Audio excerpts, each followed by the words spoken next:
নমস্কাৰ, মই আবুল হুছেইন আৰু আপোনালোকে চাবলৈ আৰম্ভ কৰিছে কি সংবাদ। ইতিমধ্যে আপোনালোকে গম পাইছে যে ৰাজ্যত পঞ্চায়ত নিৰ্বাচনৰ বতাহ বলিবলৈ আৰম্ভ কৰিছে আৰু সমান্তৰালকৈ প্ৰতিটো ৰাজনৈতিক দলেই ইতিমধ্যে এই কঁকালত টঙালি বান্ধিছে আৰু কংগ্ৰেছ, ইউডিএফ, ৰাইজৰ দল, বিজেপি আদি কৰি প্ৰতিটো দলেই ইতিমধ্যে ৰাইজৰ মাজলৈ যোৱা আৰম্ভ কৰিছে।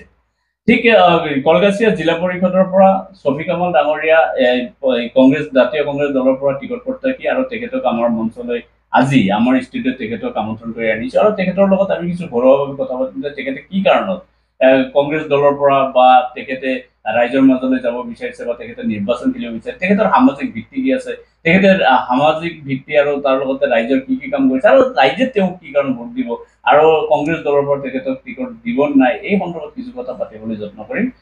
সৰ্বপ্ৰথমে শফিক কামাল ডাঙৰীয়া আমাৰ ষ্টুডিঅ'লৈ আপোনাক স্বাগতম জনাইছো। নমস্কাৰ। পি সংবাদৰ সমূহ দৰ্শকলৈ চালাম আৰু নমস্কাৰ জনাইছো। তো জানেই যে ইতিমধ্যে আপুনি যিহেতু ৰাজনীতি কৰে, গতিকে ইতিমধ্যে গম পাইছে যে ৰঞ্জিত দাস ডাঙৰীয়া পঞ্চায়ত আৰু গ্ৰামোন্নয়ন মন্ত্ৰী ৰঞ্জিত দাস ডাঙৰীয়া ইতিমধ্যে ঘোষণা কৰিছে যে অধিসূচনা জাৰি হ'বই পঞ্চায়ত নিৰ্বাচন, যদিও দিনবাৰ ঘোষণা কৰা নাই। আৰু আমিও যিমানটো গম পাইছো যে আপুনি জাতীয় কংগ্ৰেছ দলৰ পৰা কলগাছিয়া জিলা পৰিষদ সমষ্টিৰ কাৰণে আপুনি টিকট প্ৰত্যাশী। হয়, চাওক, পঞ্চায়ত যেনেকে নিৰ্বাচন এতিয়া সমাগত, এই সময়ত বহুতেই মানে টিকেট প্ৰত্যাশী, সেই হিচাপে মই ৰাজনৈতিক জীৱনত মানে মোৰ এইটোৱে প্ৰথম নিৰ্বাচন মই টিকেট প্ৰত্যাশী হৈছোঁ। কিন্তু মোৰ এটা ধাৰণা আছে যে মোৰ যিহেতু কংগ্ৰেছ দলৰ পৰা মানে কলগাছিয়া এটা এনেকুৱা ঠাই য'ত মানে এটা এডুকেটেড জেগা হয়, তাত মানুহখিনি শিক্ষিত হয় বেছি। তাৰপাছত আমাৰ কিছু বৃহত্তৰ কলগাছিয়া বুলি ক'লে কিবা এটা গাঁও সন্নিৱিষ্ট হৈ আছে। এই গাঁওসমূহৰ যদি আপোনাৰ একদম গ্ৰাছৰুট লেভেলৰ পৰা যদি উন্নয়নমূলক কাম বুলি যদি কৰিব লগা হয়, বিভিন্ন সময়ত আমি দেখা পাইছোঁ যে তেওঁলোকে পঞ্চায়তৰ বহুতখিনি কাম তেওঁলোকে কৰে, কিন্তু সেইবিলাক কাম, সেই মানদণ্ডবিলাক, সেই কোৱালিটি ষ্টেণ্ডাৰ্ডবিলাক মেইনটেইন নহয়। গতিকে মই এইবাৰ নিৰ্বাচন যদি মোক দলে প্ৰাৰ্থিত্ব প্ৰদান কৰে আৰু মই যদি জিলা পৰিষদ হিচাপে জিকি আহোঁ, তেতিয়া নিশ্চিতভাৱে আমাৰ এই অঞ্চলৰ পৰা এটা অনেষ্ট আৰু ট্ৰান্সপাৰেণ্ট পলিটিক্সৰ এটা মানে ধাৰা এইটো ষ্টাৰ্ট হ'ব। তাত কোনো ধৰণৰ দুৰ্নীতি নহ'ব, যিহেতু এটা একদম মানে গ্ৰাছৰুট লেভেলৰ মই যিহেতু কৈছোঁ, লোকেল চেল গভৰ্ণমেণ্ট একদম তলৰ শ্ৰেণীৰ মানুহৰ লগত ডাইৰেক্টলি ইনভলভ হৈ থাকে। গতিকে সেই শ্ৰেণীৰ মানুহে যোগ্যজনে যোগ্য প্ৰাপ্য বস্তু এটা পাওক, তাত যাতে কোনো ধৰণৰ খেলি মেলি নহয়, এইবিলাক বস্তু মোৰ মানে প্ৰথম প্ৰায়ৰিটি থাকিব। আমি কিছু একেবাৰে বাল্য জীৱনৰ পৰা, তাৰমানে আপোনাৰ শৈশৱৰ পৰাই আৰম্ভ কৰিছো, যেনেকে ধৰক আপোনাৰ প্ৰাথমিক শিক্ষা ক'ৰ পৰা আৰম্ভ কৰিছে? চাওক, মোৰ একচুৱেলি জন্মস্থান ক'বলৈ গ'লে মোৰ সত্ৰকোণাৰাত মোৰ জন্ম। মোৰ দেউতাক একচুৱেলি তেখেতে কৰ্মসূত্ৰে সত্ৰকোণাত বহুত বছৰ আছিলে, যদিও তেখেত একচুৱেলি বালিকুৰি টাবাজুলিত তাৰে বাসিন্দা আছিল। কৰ্মসূত্ৰে তেখেত তাতে আছিলে, মোৰ জন্ম তাতে। মই প্ৰাথমিক শিক্ষা, তাৰপিছত মই যিটো এম ই স্কুল, যিটো মধ্য আপাৰ প্ৰাইমেৰী, সেইখিনি মোৰ সত্ৰকোণাৰাতে হোৱা, আলিগাঁও স্কুলত। তাৰপাছত হাইস্কুল শিক্ষা মই তেতিয়া বালিকুৰিত আহিছিলোঁ, আৰু তাতে আপোনাৰ তাতে বাংকুৱাংকা, আৰু তাৰপাছত নৱজ্যোতি কলেজ। নৱজ্যোতি কলেজত মই ছাত্ৰ হিচাপে মই ভাল আছিলোঁ শৈশৱৰ পৰা, এটা নামো আছিল মোৰ। তাৰপাছত যেতিয়া মই বিজ্ঞান শাখাত নামভৰ্তি কৰিলোঁ, হায়াৰ ছেকেণ্ডেৰী পাছ কৰাৰ পাছত মই এবছৰ BSc পঢ়িছিলোঁ, কেমেষ্ট্ৰি অনাৰ্ছ আছিলে। কিন্তু কিবা কাৰণত মই সেইটো ড্ৰপ আউট কৰি কিনে মই বেংগলোৰত যাওঁ। বেংগলোৰত মই বেচেলৰ অফ ফাৰ্মাচী, B.Pharma কৰি, আৰু মোৰ কৰ্মজীৱনো মই বেংগলোৰতে ষ্টাৰ্ট কৰিছিলোঁ। তাতে মানে one of the top clinical research company আছিলে, তাত মোৰ প্ৰথমটো জব হৈছিলে প্ৰাইভেট ছেক্টৰত। তাৰ পৰা মই দ্বিতীয় এখন কোম্পানী চুজ কৰিছিলোঁ, সেইটো আপোনাৰ one of the top most যিটো আপোনাৰ মানে IT কোম্পানী, তাৰে কিছু সৰু সুৰা মানে ক্লিনিকেল ৰিচাৰ্চ প্ৰজেক্ট বা হেল্থ কেয়াৰত আছিলে, আমেৰিকান বেষ্ট, সেইখনত তাতে মই কৰ্মৰত আছিলোঁ। আৰু যেতিয়া ক'ভিড ষ্টাৰ্ট হৈছিলে, ক'ভিডৰ পাছৰ সময়খিনি মই ঘৰৰ পৰাই কাম কৰি আছিলোঁ, আৰু এই বিগত 4-5 মাহৰ পৰা মই মানে এই জবটো ৰিজাইন কৰিছোঁ আৰু কমপ্লিটলি মই ছ'চিয়েল ৱৰ্কতে জড়িত হৈ আছোঁ। কি কি কাম কৰিলে আপুনি? বিভিন্ন আপোনালোকে হয়তো নিউজৰ মাধ্যমত চাইছে, যেনেকৈ ৰিভাৰ প্ৰটেকশ্যনৰ কাৰণে বহুতখিনি মই মাত মাতিছোঁ, বা পাব্লিকক লগত লৈ মই বহুতখিনি কাম কৰিছোঁ। বলাই পথাৰ, কাউৰীজাৰ, তাতে যেনেকৈ নদীৰ এটা সোঁত আৰম্ভ হৈছিলে, সেইখিনি ঠাইতো মই ইনভলভ আছিলোঁ। তাৰপিছত সোণাপুৰ ৰচুলপুৰ, যাতে মানে এতিয়াও মানে যিটো নদীৰ গৰাখহনীয়া চলি আছে, তাতো মই ৰাইজক একেলগে লৈ কিনে তাতে মই কাম কৰিছোঁ। তাৰপিছত এনেকুৱা বিভিন্ন সময়ত যেনেকৈ দুৰ্নীতি অনিয়মৰ বিৰুদ্ধে মই মাত মাতিছোঁ, সেইবিলাক কাম মই কৰি আহিছোঁ। এইবোৰ কাম আপুনি নিৰ্বাচন খেলিম কাৰণে কৰিছিলে? নাই নাই, এইটো মোৰ নিৰ্বাচন বুলি নহয়। মই সৰুৰে পৰা এনেকুৱা আছিলে যে মই যিটো অনিয়ম এটা হৈ আছে বা কিবা এটা বস্তু যেনেকৈ হ'ব লাগিছিল হোৱা নাই, সেই বস্তুটো মোৰ চকুত আগত লাগিলে মই সেইটো নিৰ্ভীকভাৱে মই সেইটো মাত মাতিব পাৰোঁ, আৰু সেইটো মোৰ আগৰ পৰাই আছিলে। ছাত্ৰ জীৱনত সকলোৰে এটা উদ্দেশ্য, লক্ষ্য আৰু উদ্দেশ্য থাকে। যেনে কিছুমানে হয়তো ধৰক কিছুমানে ওকালতি ভাল পায়, যে মই মেজিষ্ট্ৰেটৰ আগত মানে বক্তব্য দাঙি ধৰিম, মোৰ আপোনাৰ ভিক্টিমৰ হৈ মই যুদ্ধ কৰিম, তেওঁক জিকাই আনিম, এইটো গৌৰৱ ফিল কৰে। তাৰপাছত আপোনাৰ ধৰক কিছুমানে চাইণ্টিষ্ট হ'ম, কিছুমানে প্ৰফেচাৰ হ'ম, কিছুমানে ধৰক আপোনাৰ ডাক্তৰ হ'ম, ইঞ্জিনিয়াৰ হ'ম, এনেকুৱা ধৰণৰ লক্ষ্য উদ্দেশ্য কিন্তু বা এয়াম এটা থাকে। আপোনাৰ কেনেকুৱা কি আছে? তেনেকুৱা একচুৱেলি ক'বলৈ গ'লে মোৰো তেনেকুৱা আছিলে। মই সঁচা অৰ্থত মই সৰুৰে পৰাই যিকোনো কাম সন্মুখৰ পৰা প্ৰতিনিধিত্ব কৰা বা নেতৃত্ব দিয়া, এইটো মোৰ এটা অভ্যাস আছিলে। আৰু গ্ৰুপ লিডাৰ হৈ থকা। হাই স্কুলতো তেনেকুৱা আছিলে।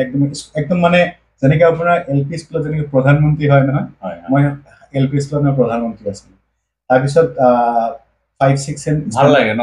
ময়ো এবাৰ মানে LP স্কুলত তাতেও মই 5-6 ষ্টেণ্ডাৰ্ডতো মই গেম ছেক্ৰেটাৰী আছিলোঁ।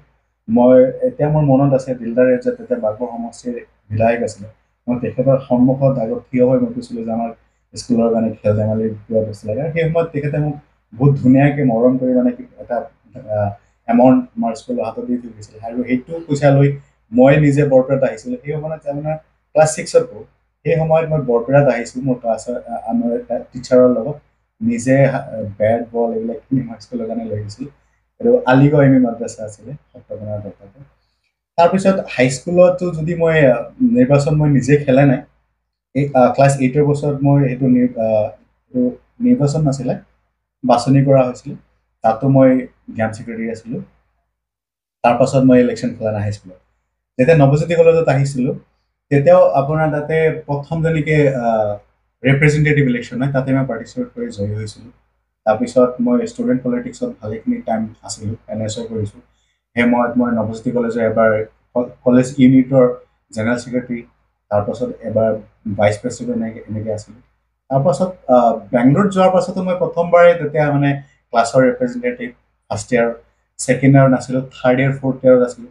আৰু ফ'ৰ্থ ইয়াৰৰ ক্লাছ ৰিপ্ৰেজেণ্টেটিভ মানে সেইটো সময়ত ছাত্ৰৰ কাৰণে বহুত ডাঙৰ এটা পাৱাৰ হৈ থাকে। এটা গোটেই কলেজটোৰ মানে বহুতখিনি যেনেকৈ চেমিনাৰ হওক, কলেজ উইক হওক, ফাংচন হওক, ইণ্টাৰ কলেজ হওক, চবখিনি মানে মোৰ ওপৰত দায়িত্ব, ৰেছপনচিবিলিটিজ থাকে। তো তেনেকুৱা দায়িত্ব মই পালন কৰিছোঁ। কিন্তু এক্টিভ পলিটিক্সলৈ অহাৰ কিছুমান কাৰণ হ'ল যে ক'ভিড মানে হিট কৰিলে। সেই সময়ত মোৰ নিজৰ এটা প্ৰাইভেট কোম্পানী আছিলে বেংগলোৰ, ছিকিউৰিটি এজেঞ্চি আছিলে বা ব্লু কলাৰ যেনেকৈ জবছ মই তাতে প্ৰভাইড কৰিছিলোঁ। একদম নতুন কোম্পানী আছিলে, মই নিজৰ চাকৰিও আছিলে আৰু মানে চেমেলটেনিয়াছলি মই সেই কোম্পানীটো ৰান কৰিছোঁ। যেতিয়া 3 মাহ পাছত ক'ভিডে মানে বেয়াকৈ হিট কৰিলে, মোৰ ল'ৰা ছোৱালী যিমানখিনি কাম কৰি আছিলে তেওঁলোকে ৰুমত বহিব লগা হ'ল, তেওঁলোকে চেলাৰী নাপায়। কিন্তু মোৰ যিমানখিনি বেলেগ ডাইৰেক্টৰ বা পাৰ্টনাৰ্ছ মোৰ কোম্পানীত আছিলে, তেওঁলোকে লাহে লাহে চবেই গুচি গ'ল। মানে দেখিলে যে এটা বিজনেছ নাই, আমি পইচা মাইনাছত যাই আছোঁ। সেই সময়তো মই তেওঁলোকক এৰি দিয়া নাছিলোঁ। মোৰ এটা এনেকুৱা কনফিডেঞ্চ আছিলে যে এই ল'ৰাখিনিয়ে মোৰ ওপৰত ভৰসা কৰি মোৰ কোম্পানীত সোমাইছে, বা ক্লায়েণ্টসকলে যিসকলে মোক কোম্পানীত মানে কণ্ট্ৰেক্টবিলাক দিছে, তেওঁলোকেও মোক চাইহে দিছে। মানে কোম্পানীটো মেইন ফেচটোৱে মই আছিলোঁ। সেই সময়ত মই নিজৰ পকেটৰ ধন খৰচ কৰি, মোটামুটি কেইবালাখ টকা মই খৰচ কৰি তেওঁলোকক ঘৰে ঘৰে যাই মই ৰেচন মানে বিলাইছোঁ। তাৰপিছত তেওঁলোকক পকেটৰ পৰা মই চেলাৰী দিছোঁ, 3-4 মাহ মই তেনেকৈ চলাইছোঁ। মোৰ নিজৰ যিমানখিনি মোৰ ধন আছিলে ছেভিংছ, গোটেইখিনি মই শেষ কৰিছিলোঁ। কাৰণ মই সেইটো গিভ আপ কৰা নাছিলোঁ। তাৰপাছত মই সেইটো কেনেকৈ চলাই আছিলোঁ, লাহে লাহে লাহে লাহে মই উঠি আহিছিলোঁ। 2023ৰ আধালৈকে মই কোম্পানীটো চলাইছোঁ। তাৰপিছত নিজস্ব কিবা ফেমিলি বা কিবা এটা অসুবিধাৰ কাৰণে বেংগলোৰত অহা যোৱা অকণমান দিগদাৰী হৈ গ'ল, সেই মই কোম্পানীটো মই শ্বাট ডাউন কৰিছোঁ। এতিয়া ধৰক আপুনি জাতীয় কংগ্ৰেছ দলৰ পৰা আপুনি টিকট প্ৰত্যাশী বা টিকট আপোনাৰ দলে ধৰি লোৱা হৈছে, দলে আপোনাক টিকট দিব। আপুনি ধৰি লোৱা হ'ল আপুনি নিৰ্বাচিত হ'ল, গতিকে আপুনি কলগাছিয়া ZPC এলেকাৰ ভিতৰত আপোনাৰ কি কি সমস্যা দেখিছে ৰাজ্যত? চাওক, কলগাছিয়া বা খালি কলগাছিয়া বুলি ক'লেই নহয়, আপুনি যিহেতু কলগাছিয়াৰ কাৰণে নিৰ্বাচন, গতিকে যিহেতু আপুনি বিধানসভাৰ কাৰণে খেলা নাই, গতিকে সেইকাৰণে কলগাছি এলেকাটোৰ বিধান এই আপোনাৰ জিলা পৰিষদ এলেকাৰ সেই এলেকাটোৰ ভিতৰত আপুনি কি সমস্যা? প্ৰথম কথাটো হ'ল যে যেনেকে মোৰ গতানুগতিক যিবিলাক কাম মানে পঞ্চায়ত লেভেলত হৈ থাকে, যেনেকে সৰু সুৰা ৰাস্তাৰ কামবিলাক যেনেকে আছে, তাৰপিছত নদী গৰাখহনীয়াৰ সমস্যাটো তাতে আমাৰ আছেই বৰ্তমান, যদি এইটো কামটো চলি আছে।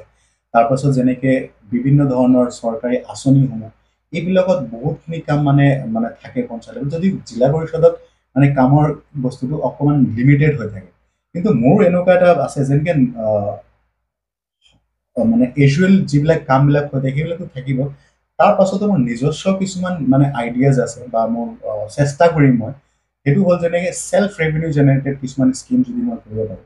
আৰু এইটো একচুৱেলি পঞ্চায়ত লেভেলত একচুৱেলি গভৰ্ণমেণ্টৰ পৰা তেওঁলোকৰ এটা মানে নিৰ্দেশনা থাকে যে চাওক, মই জাষ্ট এন এক্সাম্পল দিছোঁ যে ক'ৰবাত মই এটা স্কিমৰ মানে নৰ্মেলি কাম কৰি আছোঁ, তাৰ এটা অংশৰ পইচা যদি মই এনেকুৱা এটা কাম কৰোঁ যেনেকে ছাগলী ফাৰ্ম বা কিবা এটা ফিচাৰী মই যদি কৰিলোঁ, সেইটো আমাৰ জিলা পৰিষদৰ ফাণ্ডে যিটো কৰিলোঁ, তাত কিছু মানুহক আমি এজ এ এমপ্লয়মেণ্ট হিচাপে দিব পাৰিম।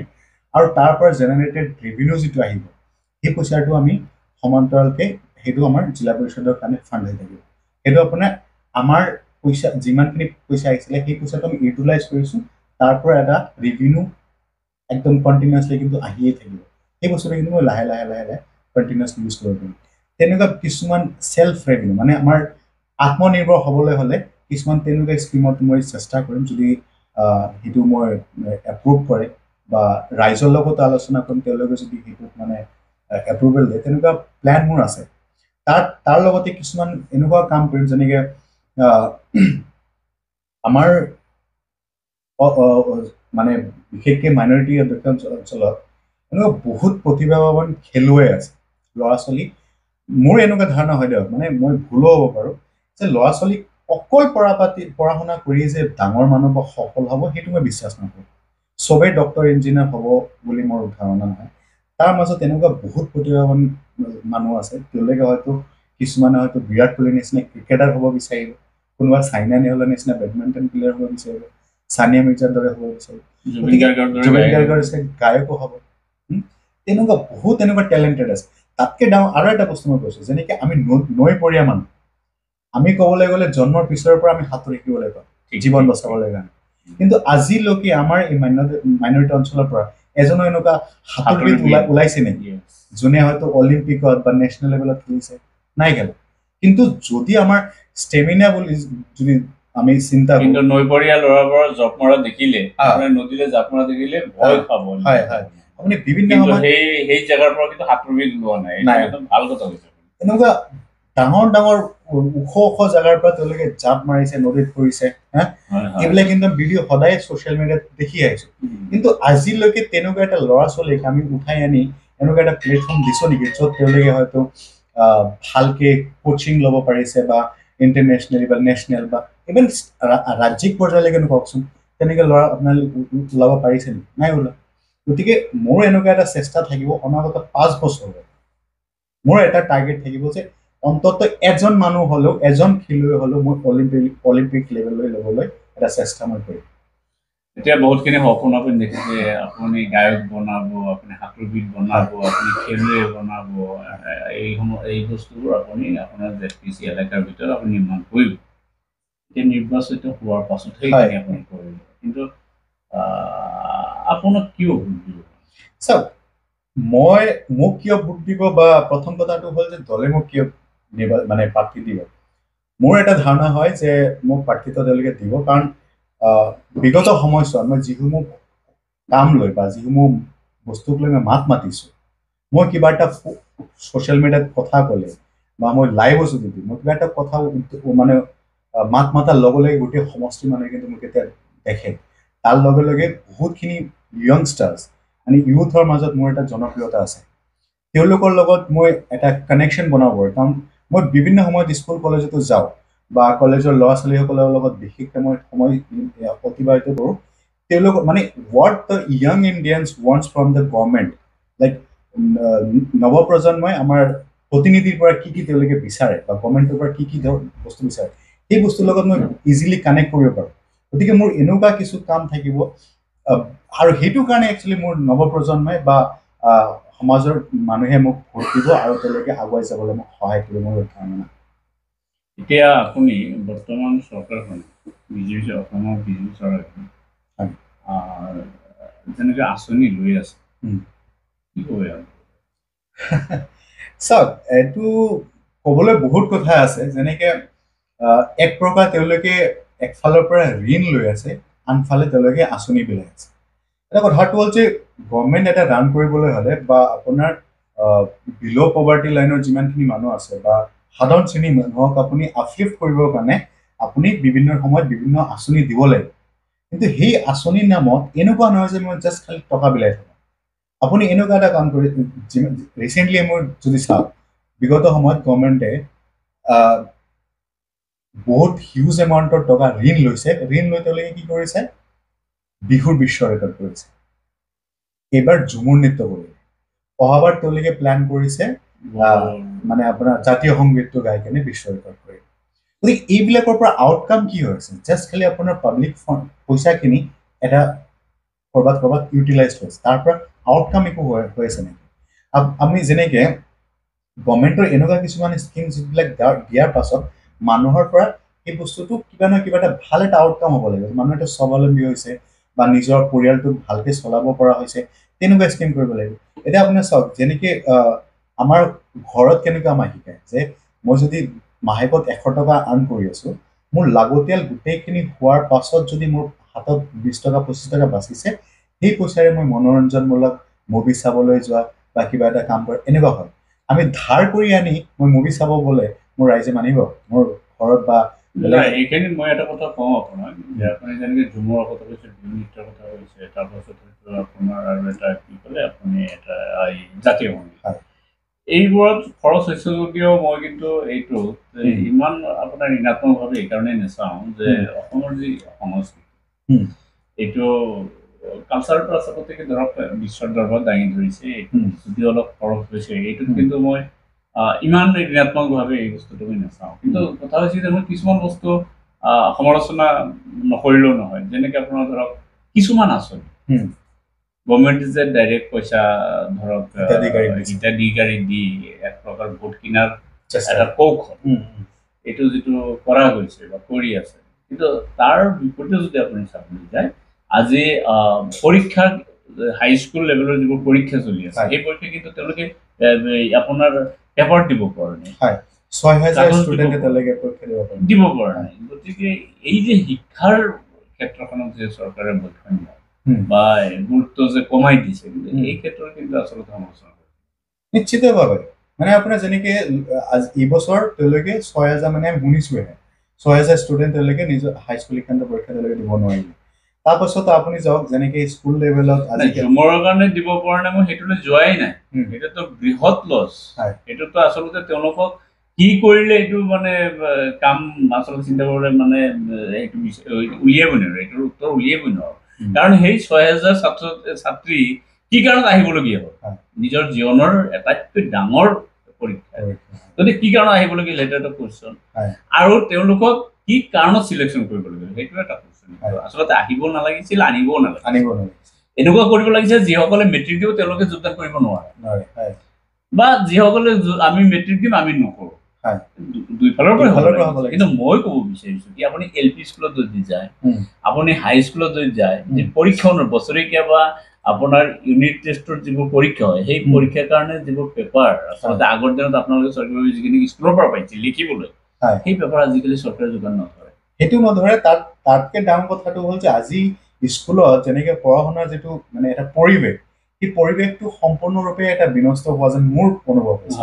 যেনেকৈ শিক্ষকসকলক পাঠদানৰ বিপৰীতে তেওঁলোকক এনেকুৱা ইমান দায়িত্ব কিছুমান দি থৈছে, তেওঁলোকে সেইখিনি বস্তুতে বেছিকৈ লাগি থাকিব লাগে। পাঠদানৰ কাৰণে তেওঁলোকে সময় কিন্তু কম হৈ যোগিছে। আৰু যেনেকৈ আমাৰ গভৰ্ণমেণ্ট স্কুলবিলাকত যদি চাওঁ, তেওঁলোকৰ আচলতে মোৰ এই বস্তুটো বহুত এটা খেলি মেলি যেন লাগে। আপুনি চাব যে গভৰ্ণমেণ্ট স্কুলবিলাকত যিবিলাক শিক্ষক থাকে, তেওঁলোক কিন্তু বেছিকৈ কোৱালিফাইড হয়। তেওঁলোকৰ বিভিন্ন ধৰণৰ মানে প্ৰস্তুতি, মানে প্ৰতিযোগিতামূলক পৰীক্ষা তেওঁলোকে পাছ কৰি কেনে তাৰ পাছত ইণ্টাৰভিউ হয়, তাৰ পাছত কিন্তু সি চিলেকশ্যন পাই তেওঁলোকে গভৰ্ণমেণ্ট চাকৰি কৰে অথচ যোনবিলাক মানে মানুহ ক'ৰবাত জব পোৱা নাই বিজনেছ কৰিব পৰা নাই বেলেগ কোনো পন্থা নাপায় তেওঁলোকে কিন্তু প্ৰাইভেট স্কুলবিলাক খুলিছে কিন্তু যদি আপোনাৰ ফলাফলৰ দিশত যায় এই প্ৰাইভেট স্কুলৰ ৰিজাল্টবিলাকে বেছি ক্ষেত্ৰতে ভাল ৰিজাল্ট দেখায় অথচ য'ত আপোনাৰ গভৰ্ণমেণ্ট স্কুল য'ত আপোনাৰ হাইলি কোৱালিফাইড হাইলি মানে চেলাৰিড যিবিলাক মানে টিচাৰ্ছ থাকে তেওঁলোকৰ ৰিজাল্ট কিন্তু আমি খুব এটা আশানুৰূপ দেখিবলৈ নাই শিক্ষাৰ কুশলতা এইকাৰণে অনা হৈছে যিহেতু আপুনি জিলা পৰিষদৰ নিৰ্বাচন খেলিব বা জিলা পৰিষদৰ সদস্য যদি আপুনি নিৰ্বাচিত হ'ব কিন্তু আমি দেখা যায় যে জিলা পৰিষদৰ সদস্য হওক বা MLA হওক বা অন্যান্য প্ৰতিনিধিবোৰেই হওক তেওঁলোকে ধৰক আপোনাৰ কামৰ পিছত লাগি থাকে যেনেকৈ আপোনাৰ ধৰক স্কিম এটা দিছে 5 লাখ টকাৰ গতিকে তেওঁৱে কামটো কৰিব লাগিব তেওঁৰ কোনো অনুগত্যৰ জৰিয়তে কৰিব লাগিব আৰু তেওঁ 2 লাখ টকাৰ কাম কৰিছে 3 লাখ টকা তেওঁৰ সমৰ্থকে এজনক দি কৰাইছে তাৰ পৰা 1 লাখ টকা লৈছে বা এনেকৈ যিটো ধান্দা এই যিটো পইচা ইনকাম কৰাৰ ধান্দা এই যে আমি দেখি আহিছো এটা কোনো নুই কৰিব নোৱাৰে গতিকে আপোনাৰ ক্ষেত্ৰত মোৰ অবভিয়াছলি তাৰ পৰা বহুতখিনি মানে ডিফাৰেণ্ট হ'ব মোৰ যিটো প্লেনিং হ'ব সেইবিলাক ৰিচেণ্টলি যিখিনি হৈ গৈছে তেনেকুৱা নহয় মই চাওক যেনেকৈ স্কুল কলেজত তেওঁলোকৰ এটা সুস্থ পৰিৱেশ তেওঁলোকৰ নাপায় তাৰপাছত আপোনাৰ যেনেকৈ ল'ৰা ছোৱালীক যেনেকৈ গাইডেঞ্চ দিব লাগে বা যেনেকৈ আমাৰ বহু ক্ষেত্ৰত আমাৰ মই কথাটো ক'বলৈ গৈছিলোঁ কি যে আপুনি জিলা পৰিষদৰ সদস্য হ'ল হয় গতিকে আপোনাৰ এলেকাৰ যিমান চৰকাৰী স্কুল আছে হয় আপুনিতো নিযুক্তি দিব নোৱাৰে শিক্ষক কিন্তু মই ক'ব বিচাৰোঁ যে স্কুলখন কিদৰে চলিছে স্কুলখনৰ শিক্ষকগৰাকী সময়মতে আহিছে নাই চাফ চিকুণতা আছে নাই ল'ৰা ছোৱালীবোৰ কেনেকৈ কি কৰি শিক্ষা তেওঁলোকে গ্ৰহণ কৰিছে এইখিনি কথা এগৰাকী প্ৰতিনিধিয়ে আপোনাৰ ধৰক আপুনি আপোনাৰ গাঁও পঞ্চায়তৰ সভাপতি তেওঁ এলেকাত কিমানখন LP স্কুল আছে সেইখিনি বস্তু চাব নোৱাৰে নিশ্চিতভাৱে চাব পাৰে জিলা পৰিষদৰ এগৰাকী সদস্য আপুনি সেই এলেকাৰ জিলা পৰিষদ এলেকাৰ আপুনি প্ৰতিনিধি আপুনি অকল স্কিমৰ প্ৰতিনিধি নেকি আপুনি কেৱল আঁচনি ধৰিব লাগে আপুনি স্কিম এটা ধৰিব লাগে আপুনি তাৰে প্ৰতিনিধিত্ব কৰিব নেকি আপুনি ৰাস্তাটোৰ কাৰণে প্ৰতিনিধি গতিকে আপোনাৰ এলেকাত শিক্ষাৰ যিটো আটাইতকৈ যিটো গুৰুত্বপূৰ্ণ দিশ যদি সমাজখনক যদি আপুনি আগুৱাই লৈ যাবলৈ হয় সৰ্বপ্ৰথমে আপুনি শিক্ষাৰ প্ৰতি গুৰুত্ব দিব লাগিব তাৰপাছত আপুনি কৈছে প্ৰতিভা বাছনি কৰি প্ৰতিভাৰ প্ৰতি কৰি এইটো ভাল কথা কৈছে আপুনি মই আপোনাক কথাটো পচন্দ কৰিছোঁ তাৰ লগতে আপোনাৰ যি শিক্ষাৰ আপোনাৰ যি পয়া লগা চলি বিশেষকৈ গভৰ্ণমেণ্ট চেক্টৰ গতিকে সেইখিনি এগৰাকী প্ৰতিনিধি চাব নোৱাৰে নেকি যে তোমাৰ স্কুল আহিব লাগে 8 বজাত তোমাৰ স্কুল আহিব লাগে 8:30 বজাত তুমি 11 বজাত 10:30 বজাত কি কাৰণত আহিলা সেইটো নিশ্চিতভাৱে এজন জনপ্ৰতিনিধিৰ দায়িত্ব হয় মোৰ বোধেৰে খালি স্কুল বুলিয়ে নহয় আমাৰ অঞ্চলত কিন্তু দায়িত্ব হয় কিন্তু আমি আজিলৈকে এনেকুৱা এগৰাকী প্ৰতিনিধি নাপালো যিগৰাকী প্ৰতিনিধিয়ে স্কুল এখনত গৈ খবৰ লৈছে যে আপোনালোকে 5 গৰাকী শিক্ষক আজি 2 গৰাকী এতিয়ালৈকে অহাই নাই কি কাৰণত এইটো নিশ্চিতভাৱে মই বিগত সময়ছোৱাত বহুত এনেকুৱা স্কুলৰ ইছ্যুবিলাক চাইছোঁ আমাৰ বিধায়ক মহোদয় যদিও তেখেতৰ মোৰ লগত মোৰ দলীয় আদৰ্শ অকণমান পাৰ্থক্য আছে তথাপি তেখেতক মই বহুতবাৰ ফোনত কথা পাতিছোঁ লগ কৰি কথা পাতিছোঁ যে আপুনি এই স্কুলসমূহৰ সমস্যাবিলাক আপোনালোকে আলোচনা কৰক আমাৰ এনেকুৱা অঞ্চলত কলগাছিয়াৰ নিচিনা এটা শৈক্ষিকভাৱে এটা খুবেই ডেভেলপড এটা প্লেচ তাত এটা ইউনিভাৰ্চিটিৰ কথা মই তেখেতক মানে ফোন কৰি জনাইছিলোঁ এনেকুৱা বস্তু বহুত খেলি মেলি হৈ আছে আমাৰ সৰাচৰি এটা স্কুল যদিও এইটো কলগাছিয়াত নপৰে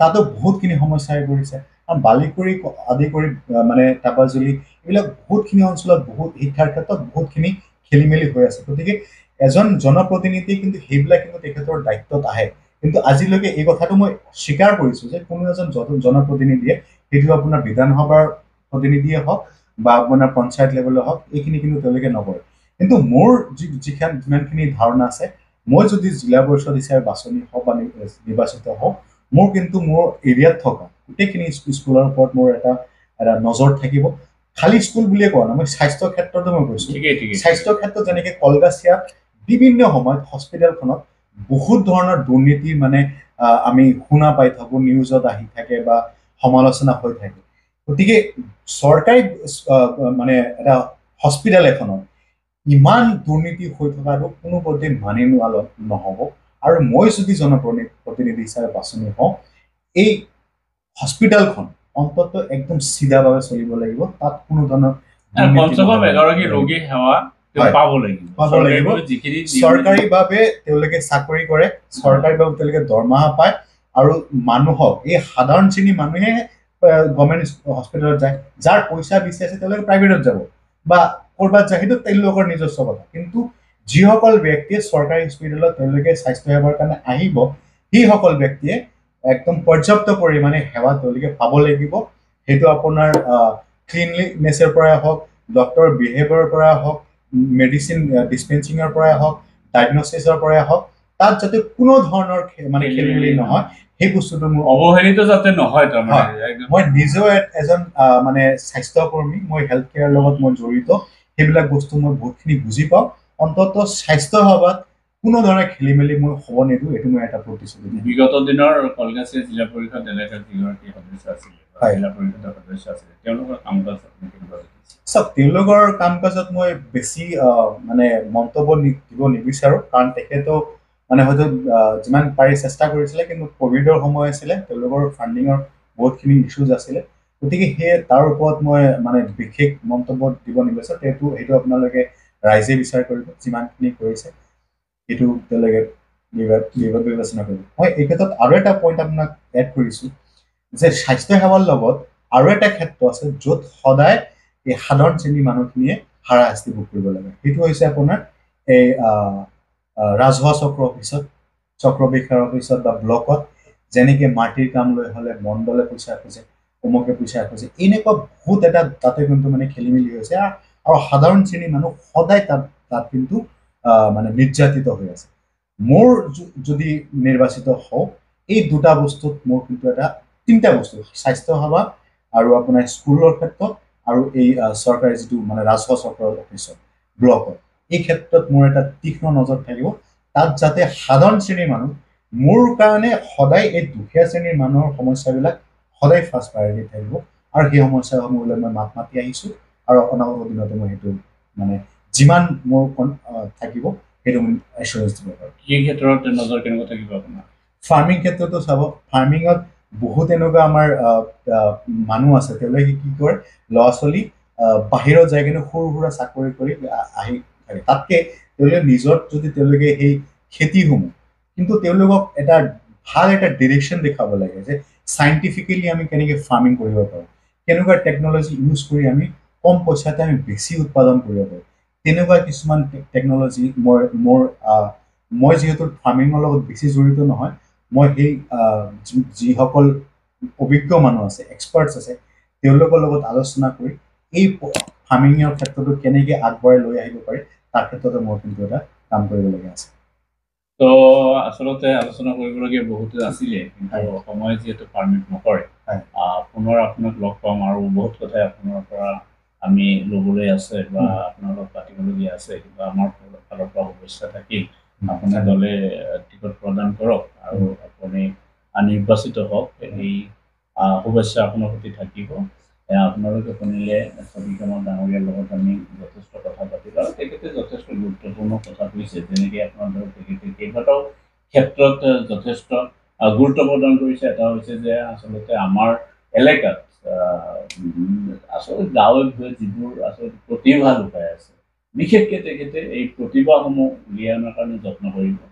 আপোনাৰ সেই প্ৰতিভাৰ ক্ষেত্ৰত আপুনি এগৰাকী সাঁতোৰবিদ নিৰ্মাণ কৰাৰ ক্ষেত্ৰতেই হওক, খেলুৱৈ নিৰ্মাণ কৰাৰ ক্ষেত্ৰতে হওক, গায়ক নিৰ্মাণ কৰাৰ ক্ষেত্ৰতেই হওক, প্ৰতিটো ক্ষেত্ৰতে যিসকলৰ প্ৰতিভা আছে, সেই প্ৰতিভা তেখেতে উলিয়াই অনাৰ কাৰণে চেষ্টা কৰিব। তেখেতে নৈ গৰাখহনীয়াৰ যি সমস্যা আছে, সমস্যাৰ প্ৰতি গুৰুত্ব দিব। তেখেতে স্বাস্থ্য ক্ষেত্ৰখনত যে আপোনাৰ লোকেল, তাৰমানে তেওঁৰ স্থানীয়ভাৱে যিসমূহ স্বাস্থ্য সেৱা কেন্দ্ৰ আছে বা চিকিৎসালয় আছে, সেইবোৰত যাতে মানুহবোৰ নিচলা দুৰ্বল মানুহবোৰ যাতে বঞ্চিত হ'বলগীয়া নহয়, সেৱাৰ পৰা উপযুক্ত সেৱা যাতে পায়, তাৰ কাৰণে তেখেতে কাম কৰিব। তেখেতে কাম কৰিব শিক্ষা ক্ষেত্ৰখনৰ কাৰণে, যেনেকৈ ধৰক আপোনাৰ চৰকাৰী স্কুলত যথেষ্ট সময়ত আমি দেখা পাওঁ যে শিক্ষকসকলে অৱহেলা কৰে, বা তাৰে যিসমূহ পৰিচালনা কমিটি থাকে, সেই কমিটিটো কেতিয়াবা অৱহেলা থাকে। গতিকে তেখেতে তীক্ষ্ণ নজৰ ৰাখিব যাতে গ্ৰাম্য অঞ্চলৰ বা পিছপৰা অঞ্চলৰ ছাত্ৰ ছাত্ৰীসকল, যিসকলে দৰিদ্ৰ দুখীয়া লোকসকলৰ ল'ৰা ছোৱালী আচলতে চৰকাৰী বিদ্যালয়ত অধ্যয়ন কৰে, সেই চৰকাৰী বিদ্যালয়তে যি নিচলা দুৰ্বল মানুহৰ ল'ৰা ছোৱালী অধ্যয়ন কৰে তেওঁলোকে যাতে কোনো পদ্ধতিত বঞ্চিত হ'বলগীয়া নহয় এই ক্ষেত্ৰখনত তেখেতে গুৰুত্ব দিব কি ক্ষেত্ৰতে তেখেতে গুৰুত্ব প্ৰদান কৰাৰ কথা কৈছে কেউফালে সামৰি তেখেতে আচলতে যাতে নতুন এখন কলগাছে জিলা পৰিষদ নিৰ্মাণ কৰিব পাৰে তাৰ কাৰণে তেখেতে গুৰুত্ব দিয়াৰ কথা উল্লেখ কৰিছে আপোনালোকে চাইছিলে এই সংবাদ চাই থাকিব ধন্যবাদ